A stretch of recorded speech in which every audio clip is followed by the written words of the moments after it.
ಇದು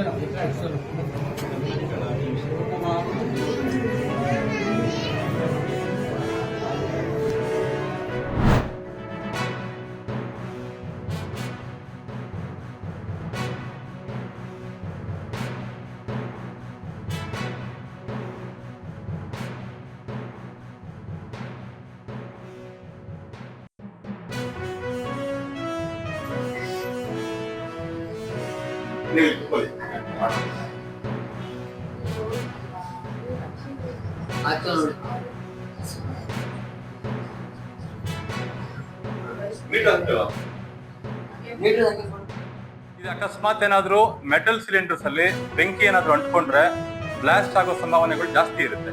ಇದ್ರಲ್ಲಿ ಹಂಗಾಗಲ್ಲ. ಇದ್ರಲ್ಲಿ ಏನಾದ್ರು ಅಕಸ್ಮಾತ್ ಏನಾದ್ರು ಬೆಂಕಿ ಅಂಟ್ಕೊಂಡ್ರೆ ಈ ಸಿಲಿಂಡರ್ ಏನಾಗುತ್ತೆ, ಕಂಪ್ರೆಸ್ ಆಗ್ಬಿಟ್ಟು ಅಪ್ಪಚ್ಚಿ ತರ ಆಗ್ಬಿಡುತ್ತೆ. ಇದ್ರಲ್ಲಿ ಏನಾಗುತ್ತೆ, ಗ್ಯಾಸ್ ತುಂಬಾ ಕಡಿಮೆ ಹೊರಗಡೆ ಬರುತ್ತೆ. ಆ ಬರೋ ಪ್ರಮಾಣದಲ್ಲಿ ಯಾವುದೇ ತರ ಹಾನಿ ಆಗೋದಿಲ್ಲ. ಇದು ಅಡ್ವಾಂಟೇಜ್. ಆಮೇಲೆ ಇನ್ನೊಂದೇನಂದ್ರೆ ವೆಯ್ಟ್ ತುಂಬಾ ಕಡಿಮೆ ಇರೋದ್ರಿಂದ ಲೇಡೀಸ್ಗೆಲ್ಲ ಹ್ಯಾಂಡಲ್ ಮಾಡೋದು ತುಂಬಾ ಈಸಿ ಆಗುತ್ತೆ. ಸೊ ಅದರಿಂದ ಇದು 10 kg ಕಾಂಪೋಸಿಟ್ ಸಿಲಿಂಡರ್ ಈಗ ತುಂಬಾ ಬೇಡಿಕೆಯಲ್ಲಿದೆ. ಈಗ ಬಿಡದಿಲ್ ವಾಸವಾಗಿದ್ದೀನಿ. ನಾನು ಭಾರತ್ ಗ್ಯಾಸ್ ಕಸ್ಟಮರು. ಈಗ 10 kg ಏನು ಫೈಬರ್ ಸಿಲಿಂಡರ್ ಬಿಟ್ಟಿದ್ದಾರೆ, ಇದರಿಂದ ತುಂಬಾ ಉಪಯುಕ್ತ ಆಗ್ತಾ ಇದೆ.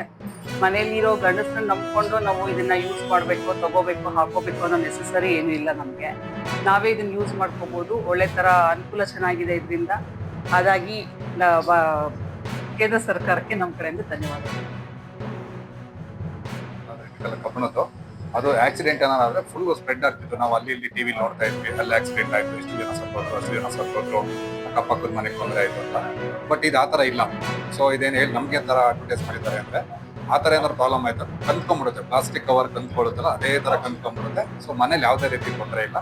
ಕೇಂದ್ರ ಸರ್ಕಾರದವರು ಈ ಫೈಬರ್ ಸಿಲಿಂಡರ್ ತಂದು ತುಂಬಾ ಉಪಯೋಗ ಮಾಡಿದ್ದಾರೆ.